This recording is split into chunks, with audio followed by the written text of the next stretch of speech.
الحمد لله حمدا كثيرا كما ينبغي لجلاله وعظيم سلطانه.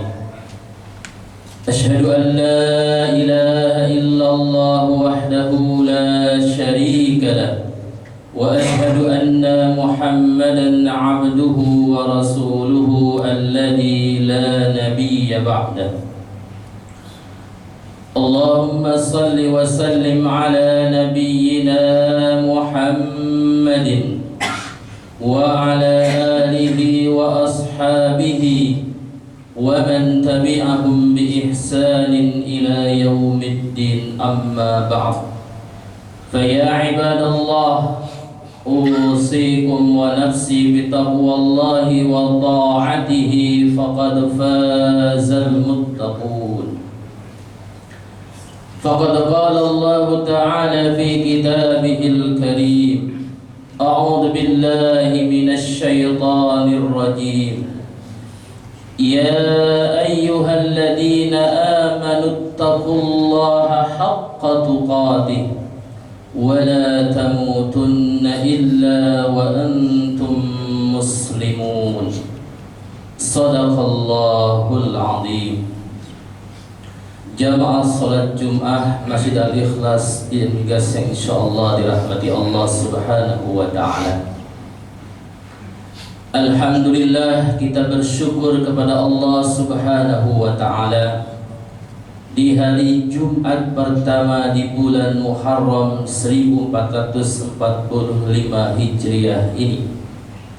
Allah Subhanahu wa taala masih melimpahkan berbagai nikmatnya kepada kita, nikmat iman, nikmat Islam, nikmat kesehatan, sehingga kita bisa hadir di Masjid Al-Ikhlas ini untuk sama-sama menunaikan salah satu kewajiban kita sebagai hamba Allah, yaitu salat Jumat berjamaah. Semoga ibadah kita, khususnya salat Jumat pada siang hari ini, diterima oleh Allah Subhanahu wa taala. Salawat dan salam kita haturkan kepada baginda kita Nabi besar Muhammad sallallahu alaihi wasallam. Di awal tahun Hijriah ini, yang merupakan tahun yang disepakati oleh para sahabat ketika itu dengan tonggak hijrahnya Rasulullah sallallahu alaihi wasallam dari Makkah ke Yathrib pada saat itu yang sekarang Madinah Munawwarah. Hijrah secara makna baik lugawi atau istilahi adalah mengandung makna berpisah, mengandung makna berpindah. Hijrah bisa berupa makna hissi dan juga bisa berupa maknawi. Hijrah bersifat hissi adalah hijrah yang berpindah secara tempat. Ini merupakan salah satu yang telah dilakukan oleh Rasulullah SAW ketika itu beliau berpindah tempat dari Makkah, tanah kelahirannya, ke Yathrib atau Madinah sekarang. Dan untuk kita umat Rasulullah SAW, makna hijrah lebih kepada maknawi, yaitu bukan berpindahnya tempat keberadaan kita di sebuah daerah, tetapi lebih kepada bagaimana ruhiyah kita, amaliyah kita, perbuatan kita menghijrahkan diri kita dari sifat-sifat perbuatan-perbuatan yang mungkin ada dalam diri kita, masih ada hal-hal yang sifatnya belum baik, ada sifat keburukan, ada perilaku yang belum baik, maka disitulah hijrah maknawi kita laksanakan. Karena pada intinya ketika Rasulullah SAW berhijrah, salah satu tujuan Allah Subhanahu wa Ta'ala mengizinkan Rasulnya berhijrah, berpindah tempat ketika itu adalah untuk bagaimana Rasulullah dan para sahabat, mereka yang sudah beriman, yang dengan keimanannya mereka melaksanakan ketaatan dengan berbagai ibadah amalan yang semuanya dituju kepada Allah Subhanahu wa Ta'ala, dan pelaksanaan iman dan ketaatan itu ketika di Makkah pada saat itu banyak sekali tantangan, rintangan, halangan yang menjadikan mereka itu kesusahan untuk menjaga ketaatan keimanan mereka di Makkah. Karena dalam sejarah disebutkan Makkah pada saat itu masih diliputi oleh orang-orang yang disebut dengan kafir Quraisy. Mereka masih kebanyakan kufur, dan tanda-tanda kekufuran mereka adalah mereka masih menyembah berhala. Bahkan di sekitar Ka'bah pada saat itu masih banyak berhala-berhala yang dijadikan oleh orang-orang penduduk Makkah ketika itu disembahnya, dijadikan mereka itu Tuhan. Padahal Allah Subhanahu wa Ta'ala yang menciptakan alam semesta ini beserta isinya hanya menghendaki beribadah, tunduk dan taat itu kepadanya yang menciptakannya, bukan sesuatu yang diciptakan atau justru diciptakan oleh manusia itu sendiri seperti patung. Maka ketika itu karena kaum muslimin sangat sedikit jumlahnya untuk menjaga ketaatan dan keimanan mereka, Allah izinkan Rasulnya dan para sahabatnya yang telah beriman kepada Allah dan Rasulnya untuk hijrah ke Yathrib, di mana Yathrib ketika itu penduduknya sangat welcome dengan mereka yang telah beriman kepada Allah di Makkah. Tantangan utama dari menjaga keimanan dan ketaatan itu adalah yang ditunjukkan oleh orang-orang kafir Quraisy ketika itu adalah hawa nafsu mereka. Semua diukur oleh hawa nafsu, padahal hawa nafsu adalah penilaiannya tidak mutlak. Sesuatu yang dipandang oleh hawa nafsu baik belum tentu baik, dan sebaliknya sesuatu yang dipandang hawa nafsu tidak baik belum tentu juga tidak baik.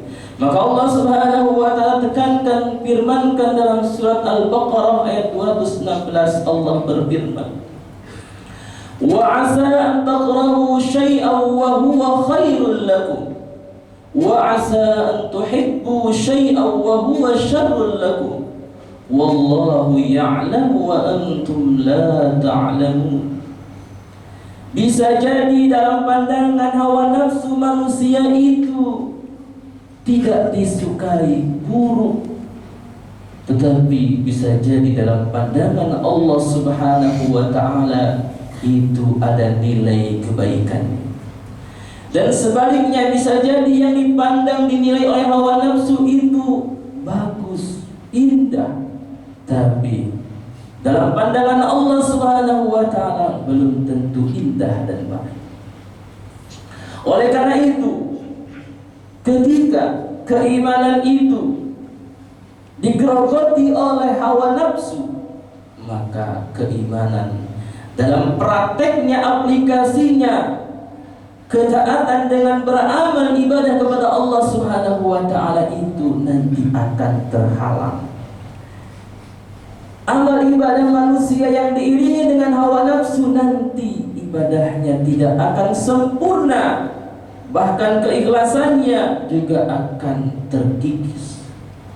Oleh karena itu, bila keimanan dan ketaatan kita ingin sempurna dan ingin mendapatkan keberkahan dari Allah Subhanahu wa Ta'ala, harus benar-benar ketaatan dan keimanan itu standar Allah, yaitu aturan dalam firman Allah Subhanahu wa taala, bukan hawa nafsu. Karena Allah Subhanahu wa taala telah berfirman, A'udzu billahi minasyaitonir rajim. Walau ittaba'al haqqu ahwa'ahum lafasadatis samawati wal ardu wa man fihin bal atainahum bidzikrihim fahum an dzikrihim mu'ridun. Surat Al-Mu'minun ayat 71. Apabila kebenaran itu mengikuti standarnya hawa nafsu, maka Allah katakan la fasadatis samawati wal ardu wa man fihin, niscaya bumi, langit beserta isinya, apabila aturannya hanya mengedepankan hawa nafsu, akan hancurlah bumi dan langit ini. Bal atainahum bidzikrihim, akan tetapi kami telah menurunkan zikir, yaitu Al-Quran, yang dalamnya banyak sekali aturan untuk mengatur keseimbangan kehidupan manusia dan alam semesta ini. Maka barang siapapun yang menjadikan Al-Quran sebagai tuntunannya, tuntunan hidupnya, aturan bermasyarakatnya, aturan bekerjanya, karena Al-Quran adalah suatu undang-undang yang sangat lengkap untuk kehidupan alam semesta ini, maka siapapun yang berpedoman kepada Al-Quran, maka keimanannya akan terjaga. Kalau keimanannya akan terjaga, maka akan tumbuh ketakwaannya, dan maka kalau ketakwaannya tumbuh, keberkahan di alam semesta ini akan diberikan oleh Allah Subhanahu wa taala.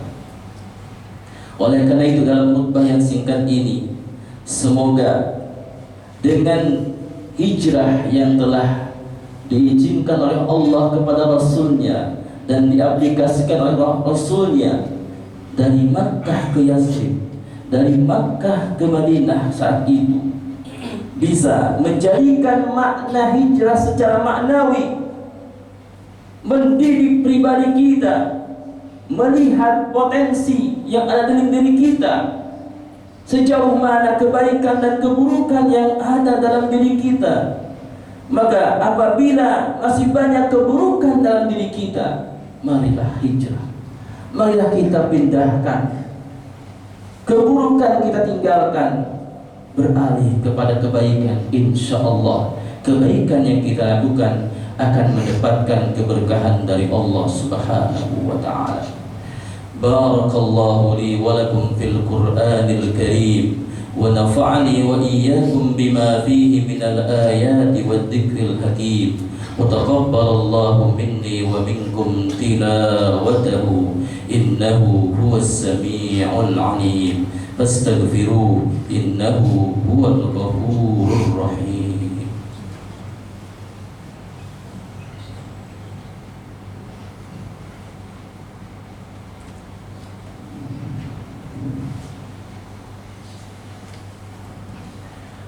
Alhamdulillahi ala ihsanih, wasyukru lahu ala taufiqihi wa imtinani. Ashhadu an la ilaha illallah wahdahu la syarika lah, wa ashhadu anna Muhammadan abduhu wa rasuluhu alladhi la nabiyya ba'dah.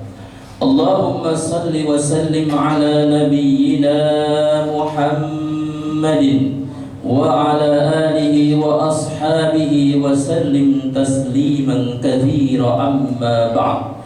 Faya ibadallah, ittaqullaha fima amar wantahu amma naha, wa'lamu anna Allah amarakum bi amrin bada'a fihi bi nafsihi wa sanna bi malaikatihi bi qudsihi, faqala ta'ala inna Allaha wa malaikatahu yusalluna 'alan nabi ya ayyuhalladzina amanu sallu 'alaihi wa sallimu taslima.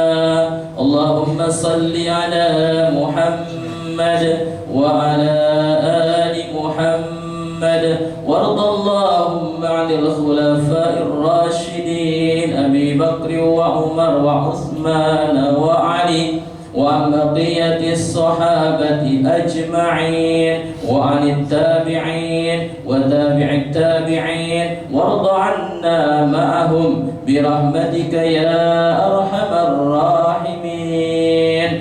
اللهم اغفر للمسلمين والمسلمات والمؤمنين والمؤمنات الأحياء منهم والأموات إنك أنت السميع العليم وتب علينا إنك أنت التواب الرحيم. اللهم ربنا أفرغ علينا صبرا وثبت أقدامنا وانصرنا على القوم الكافرين. ربنا آتنا في الدنيا حسنة وفي الآخرة حسنة وقنا عذاب النار والحمد لله رب العالمين. عباد الله إن الله يأمر بالعدل والإحسان وإيتاء ذي القربى وينهى عن الفحشاء والمنكر والبغي يعظكم لعلكم تذكرون ولذكر الله أكبر. أقم الصلاة. الله أكبر الله أكبر أشهد أن لا إله إلا الله أشهد أن محمدا رسول الله. حي على الصلاة حي على الفلاح قد قامت الصلاة قد قامت الصلاة. الله أكبر الله أكبر لا إله إلا الله.